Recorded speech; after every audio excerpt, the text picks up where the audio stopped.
আব্বা, ও আব্বা, হ্যাঁ গরুটারে কি সত্যি বেচে দিবে? হ্যাঁ বেঁচে দিমু। না বেচলে হয় না ভাই, আমার অনেক খারাপ লাগতেছে। চিন্তা করিস না, আব্বা তোর ঈদের পর একটা বাছুর কিনে দিমু, ওটা তুই আবার পাইলে পয়সা বড় করিস।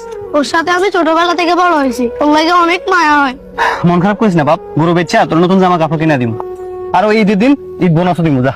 নতুন জামার টাকা দিয়ে তোর মায়া কাটানো যাবে আব্বা? আমার তো এখনই কান্দ নাইতেছে। মন খারাপ করিস না বাপ। ওরে কখন হাঁটে নিয়ে যাবেন আব্বা? হাতে নি মনে তো রে, পশ্চিম পাড়ার নুরুসুন মিয়া বিকেলে গরুটা নিতে আইবো, দামাদামি হয়ে গেছে, ওই অ্যাডভান্সও করে গেছে। জাফর, নুরুসুন ভাই আসসালামু আলাইকুম। ওয়ালাইকুম আসসালাম। এই লিমন, এন একটা চেয়ার দে। কালকে তো ঈদ, আমি তো চাচ্ছিলাম যে গরুটা একসাথে ঈদের দিনে নেওয়ার জন্য, তাইলে আমার জন্য একটু সুবিধা হইতো। কারণ ওই যে ভাই বাচ্চা কাচ্চা কইলো যে কি গরুটা আজকে নেওয়ার জন্য, ওরা নাকি গরুটা একবার দেখবো। স্যার ভালো কাম করছেন। আর শুনেন, গরুটারে সাবধানে রাখতে কইেন, এটা একটু জিদি, অপরিচিত কাউরে দেখলে খালি গুতাইতে আসে। শুধু আমার লিমনরে কিছু করে না, ছোটকাল থেকে রাখতে রাখতে পোষ মাইনা গেছে।